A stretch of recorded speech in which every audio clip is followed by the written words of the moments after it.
Électronique, informatique, les filières techniques dans les hautes écoles, c'est aussi pour les filles.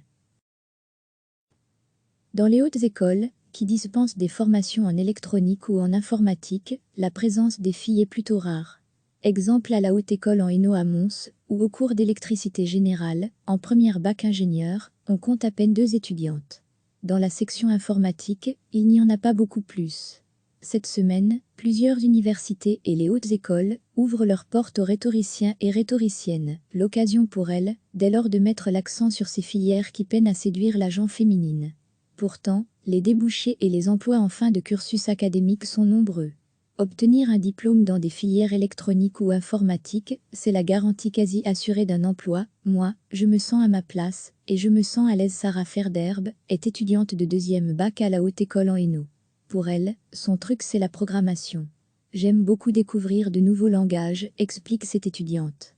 Je suis plus intéressée par cela, et dans le développement de nouvelles applications. Séverine Zerk est étudiante en informatique. Avant de se lancer, elle a d'abord passé en revue les filières les plus intéressantes pour son avenir professionnel.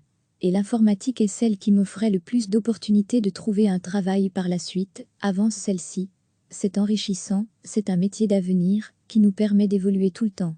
Séverine est consciente d'être une exception. C'est très inquiétant.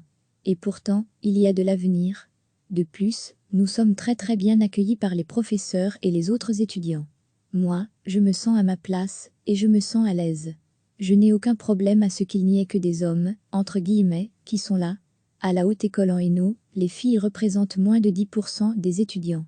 Pour attirer les femmes, un nouveau masté sera proposé dès la rentrée de septembre.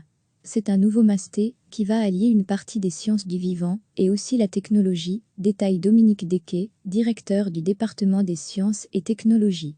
Et nous espérons que ce masté va attirer plus de filles. Les étudiantes qui s'engagent dans ces filières techniques vont au bout du cursus, et souvent avec succès. En décembre dernier, le Forum avait identifié 18 métiers porteurs d'emploi à ne pas confondre avec les métiers en pénurie, parmi lesquels développeurs informatiques et électromécaniciens de maintenance industrielle. Recevez chaque matin l'essentiel de l'actualité. Cliquez sur s'abonner pour recevoir les dernières nouvelles.